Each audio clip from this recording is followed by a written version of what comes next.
नाज़रीन मोहतरम, अगर आपने सूरज मक्खी के खेत देखे हों, सूरज मक्खी उसको आप दोपहर के वक्त जाकर देखें, वो क्या करता है, जब धूप हो वो अपनी हरकत को, अपनी स्पीड को, अपनी चहत को सूरज के साथ हम आहंग करते हैं। जैसे जैसे सूरज मूव करता है, ये पौधे भी, वो उनके जो फूल हैं उनको सूरज के साथ हम जहद करते हैं। इससे कहना क्या चाह रहा हूँ, आज हमारे पास दो आइडियालॉजीज़ पेश है।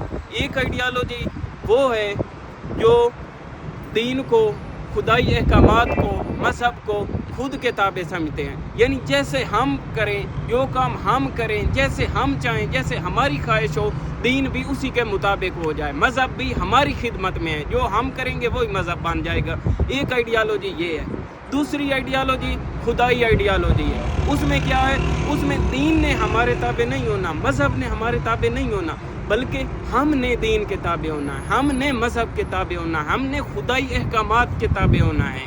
खुदा मुकद्दम है, जो खुदा ने कहा है हमने अपनी ज़िंदगी को जहद देनी है। ये मिसाल इसलिए दी कि जैसे सूरजमुखी के जो फूल हैं वो सूरज के साथ जो है खुद को हम जहद करते हैं, ना कि ये कि सूरज को उनके साथ हम जहद करना पड़े। इसी तरह एक आप मिसाल के तौर पर ले लें, सूरज को आप सूरज की जगह पर आप खुदा को रख लें, सूरजमुखी की जगह पर मसलन आप हो जाएं, तो हमने क्या करना है, अपनी ज़िंदगी को खुदा के साथ जो है जहद देनी है। ये दो बड़ी आइडियालॉजीज़ हैं जो मैंने आज आपको एक मिसाल के ज़रिए समझाई हैं इंशाअल्लाह। वस्सलाम।